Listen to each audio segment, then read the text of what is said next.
what is your first reaction if you go to the kitchen in the middle of the night, you switch on the lights, and the first thing you see is a huge cockroach on top of your kitchen counter? Now, I don't know about you, but my first instinct is to call the fire department. But then I take a few deep breaths and try to think of all the techniques I can use to get rid of it as soon as possible before it ends up anywhere else in my house.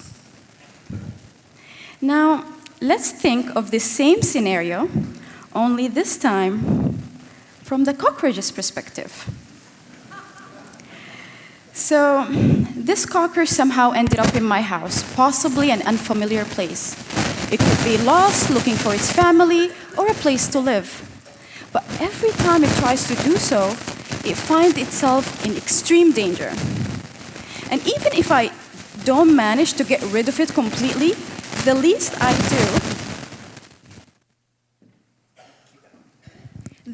I do is send it a very clear message that you're unwelcome, you're unwanted, and you don't belong in my house. And I know this is a silly way to look at it, but if I think about it, this situation does represent a familiar feeling to a lot of us. When I was a teenager, I had to say goodbye to that place I called home for 17 years of my life. And that was because the country I was born in didn't have a path to citizenship for children of immigrant parents. So eventually we had to leave. I still remember the day I stood in the hallway of my home, scanning it for the very last time. And in my heart, I made a promise to myself that I will find a place where I belong, a place that I'm gonna call home. Fast forward a couple of years later, one of my dreams came true and I joined Mindvalley. I started to organize events that I'm super passionate about, traveling the world and achieving big goals. And one day I was on my way to Costa Rica for a fest that I'm organizing with the team. That trip took 4 exhausting flights to finally reach my destination. And when I reached the immigration counter, my teammate made it through. And when it was my turn, the officer looked at my passport and to my worst nightmare said, "You don't have the right visa, we're sending you back." That flight back felt like a time capsule that brought me back and triggered all the feelings I had when I was standing in that hallway of my home as a teenager, forced to leave and feeling unwelcome, unwanted, and didn't belong. My flight landed in Miami in the middle of the night. I had no suitcase, no local number, and no place to stay.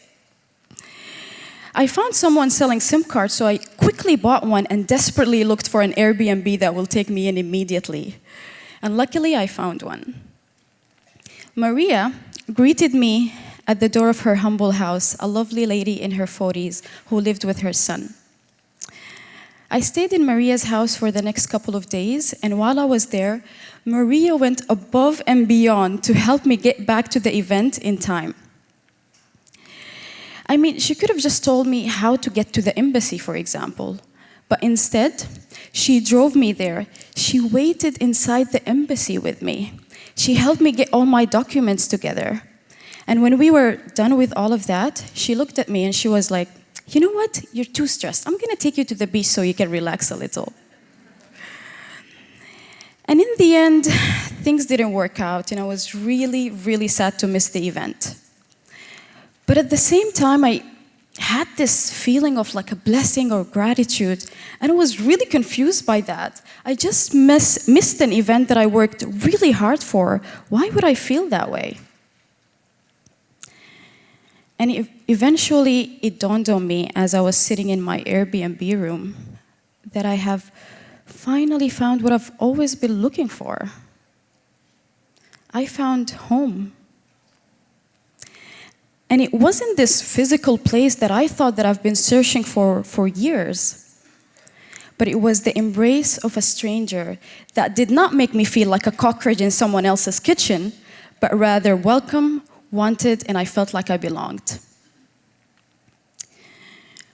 And this is just my own story. But you could have experienced the feeling of not belonging at home when you're constantly being forced to be someone that you're not. Or maybe at work, where you're bullied for the simple fact that you look different. Or maybe even among friends, when you need to hide because you're secretly in love with someone of the same gender. And most of the time, we don't have the power to change the environment around us so we can feel at home. But by embracing others with kindness, we have the power to provide a home for someone else every single day. So I invite you, as you go through your own journey this weekend, is to see every conversation as an opportunity to provide shelter and be the Maria in someone else's life.